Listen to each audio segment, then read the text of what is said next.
Hey everybody, welcome. Thanks for tuning in. It's Ty Hicks, founder of Mastering Ethical and Lasting Influence, results coach, national influence trainer, and founder of Financial Mastery University. And in this video, what I wanted to do is tackle a subject that I know a lot of you are very curious about.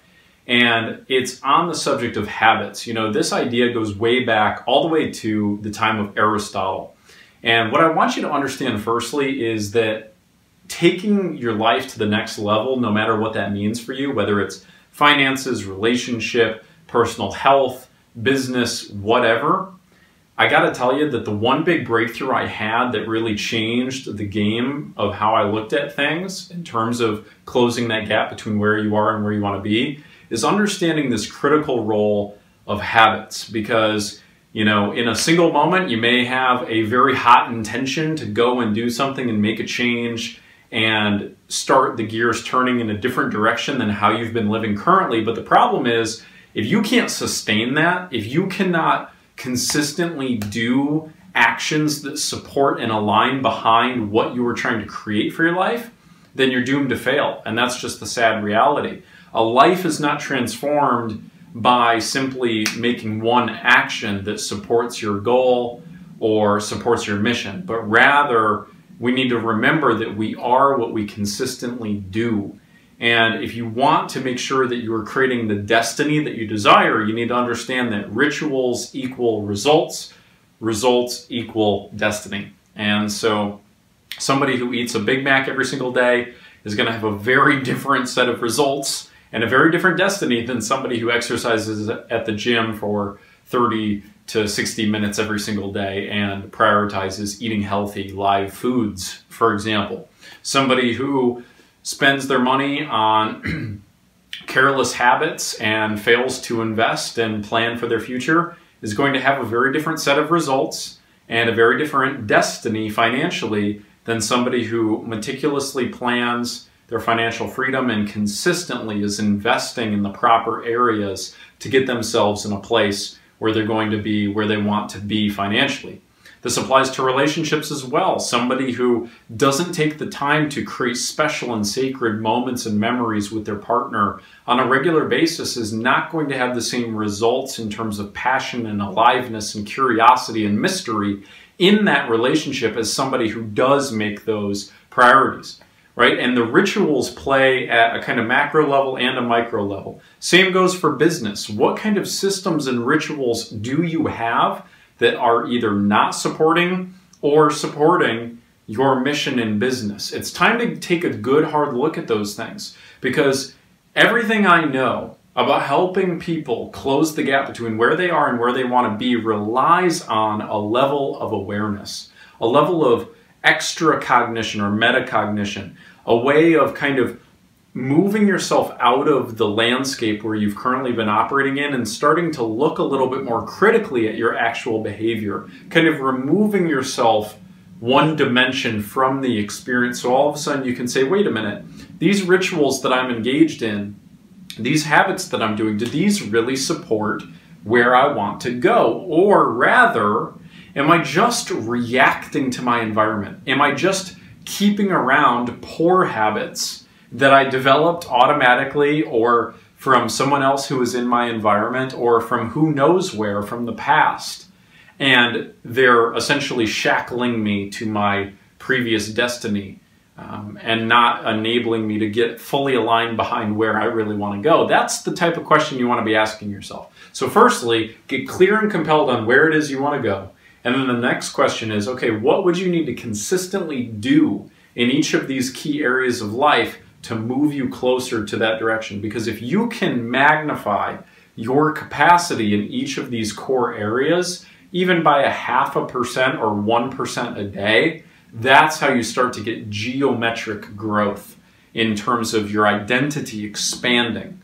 And that's the real key to getting lasting fulfillment, my friends. If you can align your habits in such a way where you know that you are making consistent progress, no matter how small or how large, if you know you are making progress between closing the gap between where you are now and where you want to be, that will make you happy. That will make you feel very fulfilled. Okay, so enough on the importance of habits. How do you actually shift habits and change them?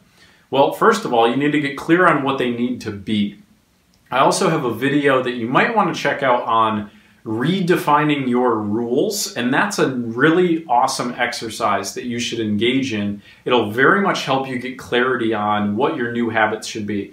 It's essentially the process of figuring out what are all your poor habits, what are the stimuli that are producing those poor habits, and then what do you want to train your brain to do in response to those stimuli instead. So instead of reacting to your environment, just kind of willy-nilly and being in the state where you're not consciously designing your life experience and just reacting and being in that state, instead it's about taking those rules you've been living by and redefining them. So check that video out. It'll give you a little bit of clarity, and I think that would really help you in this process. But once you know what habits you want to ingrain, now it's time to actually get the rubber to meet the road. Well, here's the first thing I want you to understand.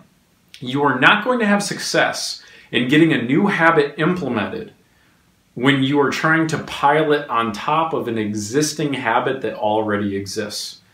That is to say that what you need to do is, if you're trying to replace a bad habit with a good habit, there's kind of two big approaches that I know that you can take. The first one I would recommend is to try to interrupt and disrupt and dislodge the old habit and then put something else in that is new in that sort of vacant space. All right?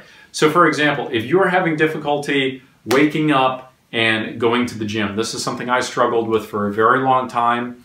I had difficulty getting on this consistently and making it a daily discipline and making it a must. And what I realized is I had ingrained this habit for so long of just waking up groggily and hitting the snooze button and just constantly, going back to bed. No good. So tried a couple different things, and there's a lot of different ways that I implemented processes to interrupt that pattern. So what I would do, I would wake up, and instead of letting my mind go into the rationalization space of, oh, well, let's just snooze for one more minute, etc. What instead I did is I said, start moving right away. So that's the one thing I would tell you is you need to kind of cut off your mind from going down that rabbit hole of justification that leads to the poor habit. You've been there, right? You say, oh, well, what's one Whopper? Tomorrow I'll start the diet, and you start rationalizing it away. What you want to do is you want to notice that that's going to happen. You want to notice that your mind is going to pull you in those different directions. And when you see it happening, you want to go, shut the hell up, and you want to move. You want to take action. You want to have something right then and there. Ideally, if it's the food example, maybe have like a healthy snack or something on hand. And again, that would be a part of redefining your rules. Like you could say, every time I get the urge to eat a Whopper, I'm going to instead do this other thing. I'm going to go for a walk. I'm going to go meditate. I had a client, we worked together on this. We redefined his whole rules to help him get off of the habit of smoking. So whenever, he had the urge to smoke a cigarette, he said, I'm going to drink a glass of water. He did the same with, alcohol, and lots of other things. And all of a sudden he was turning the stimuli of the poor habits into a new habit. So this is what is sometimes called a habit hook, or, just simply stacking a habit, right? So whenever that stimuli occurs that has produced the bad habit, instead create a rule that says do this instead. And what you need to do is understand that your mind is going to go into that place where it tries to rationalize and get you to fall back into the old pattern. And you need to stop it. You need to say, don't think, act. And you need to act in the other direction. And what will happen is it'll be challenging at first, but it will build that muscle and build that muscle, and it will create, instead of a dirt road to the good habit, a highway in your mind. And all of a sudden you'll be able to get there faster and more automatically. Now, by the way, you can do this not only with specific actions, but emotions. You can create a habitual ability to move into a resourceful emotional state. That is to say, instead of whenever your boss comes around you, you get pissed off, angry, stressed, for example, you could instead just feel hilarious. You could get hysterical. You could feel grateful, right? Whenever your partner is raising their voice or coming at you or whatever the case is in some sort of assertive way, instead of your mind going, I hate this and this reminds me of my past or whatever.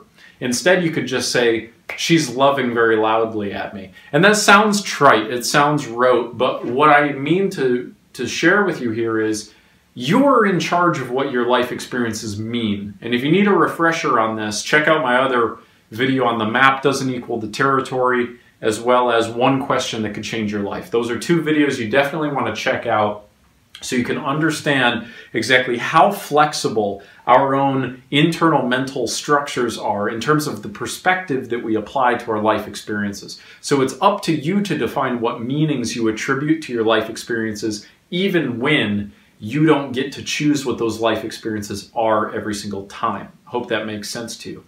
So you can create a habit that is not only a specific behavior, but also an emotional response.